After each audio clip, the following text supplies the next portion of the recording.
ప్రభునందు ప్రియమైనటువంటి దేవుని పిల్లలకు ప్రభువైన యేసుక్రీస్తు వారి నామములో వందనములు శుభములు తెలియపరచడం. పిల్లరా, గడిచిన దినము తన కృపావాత్సల్యములు భద్రపరుచుకుని క్షేమమును ఆరోగ్యమును అనుగ్రహించి మరి నూతన దినాన్ని ప్రభు మనకు అనుగ్రహించారండి.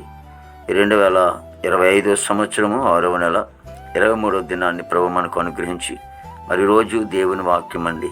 యెహోవా నీవే మా తండ్రివి, మేము జిగటమన్ను, నీవు మాకు కుమ్మరివాడు, మేమందరము నీ చేతి పని అయి ఉన్నాము.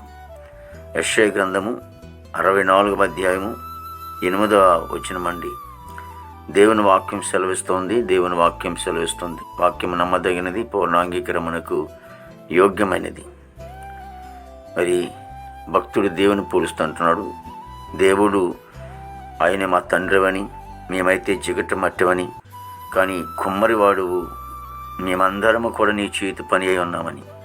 అంటే కుమ్మరివాడు యేసుక్రీస్తు ప్రభువారు కుమ్మరివాడు అండగా మరి సారిపోయిన ఆ కొండని ఏ విధంగా చేయాలనేది, ఎంత అందంగా చేయాలనేది మరి దేవునికి తెలుసు కనుక మరి నిన్ను నన్ను కూడా అందమైనటువంటి కొండగా చేయటానికి, అందమైనటువంటి ఆ కొండను మరి అలంకరించడానికి దేవుడు ఎంతగానో నిన్ను నన్ను కూడా ఆ మన్నుతో చక్కటి ఆ రూపాన్ని చెక్కినటువంటి దేవుడు.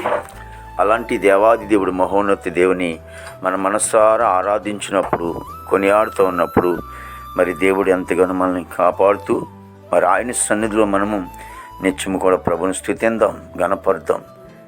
మహాపరిశుద్ధుడా, ప్రేమగల తండ్రి, కృపయేసునికి స్తుతులు చెల్లిస్తున్నాం ప్రభు. మంచి కాపరిని కొందాలు దేవా, ఇదిగో తండ్రి యేసునికి స్తోత్రాలు చెల్లిస్తున్నాం ప్రభు. నాయన మరి యేసునికి వందలు, ప్రతి కుటుంబాన్ని కూడా దీవించండి, ఆశ్రదించండి ప్రభా. నీకే స్తోత్రాలు ప్రభు. నాయన ఇదిగో తండ్రి ప్రభా, మా భారతదేశాన్ని మీరు ఆశ్రయించండి, దీవించండి తండ్రి యేసు. నీకే స్తుతి స్తోత్రాలు చెల్లిస్తున్నాం ప్రభు. గొప్ప దేవునికి వందలు తండ్రి ప్రభా. మరి నాయన యేసునికి స్తోత్రాలు ప్రభా. సరిహద్దులు సైనికులు మంచి ఆరోగ్యం నింపండి. ఆర్మీ బృందానికి అంతటిని మీరు ఆశ్రయించండి తండ్రి ప్రభా. మరి అధికారులు, నాయకులందరికీ మంచి వంతు నింపండి. యవన బిడ్డలందరినీ కూడా రక్షించుకోండి తండ్రి యేసు. నీతి మార్గంలో నడిపించుకోండి దేవా. నీకు స్తోత్రాలు చెల్లిస్తున్నాం ప్రభు యేసయ్య. నేను ఉద్యోగస్తులందరూ కూడా మంచి ఆరోగ్యం నింపి దేవా, ఇదిగో తండ్రి యేసు నీకు స్తోత్రాలు చెల్లిస్తున్నాం ప్రభు. మా దేశ పాడి పట్టణంతో మీరు ఆశ్రయించండి, దీవించండి ఆయన దేవా. ఇదిగో తండ్రి నాయన హాస్పిటల్లో ఉన్న రోగిని స్వస్థపరచండి ప్రభు. అనేక మంది వ్యాధులు కలిగి బాధతో ఉంటున్నారు తండ్రి.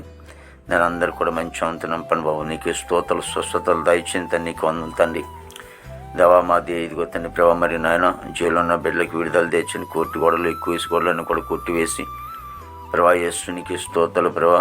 మరి నాయన యేసునికి వందలు. ఈ నెలలో ఆయా చోట్ల సభలు జరుగుతూ ఉన్నాయి, ఆశీర్వాదకరంగా జరిగించుకో తండ్రి. ఆయన ప్రభా, రక్షణ లేని వారు రక్షణ దయచేయండి, మారు మనసు లేని వారు మారు మనసు దయచేయండి, వివాహం లేని వారికి వివాహం దయచేయండి, గృహం లేని వారికి గృహం దయచేయండి, గర్భఫలం లేని వారికి గర్భిణీ చేసుకోండి, డెలివరీ దయచేయండి తల్లి, బిడ్డ క్షేమం దయచేయండి తండ్రి. దేవానికి వందలు తండ్రి ప్రభా. ప్రతి సేవకులని దాని ప్రభావ బిడ్డలను, సంఘమును, పరిచర్యంతని కూడా దీవించి ఆశ్రయించి ప్రభా నీ నామానికి మాత్రం మహిమ తెచ్చుకొస్తున్నాను. యేసుక్రీస్తు వారి నామములో అడిగినాం తండ్రి. ఆమేన్, ఆమేన్.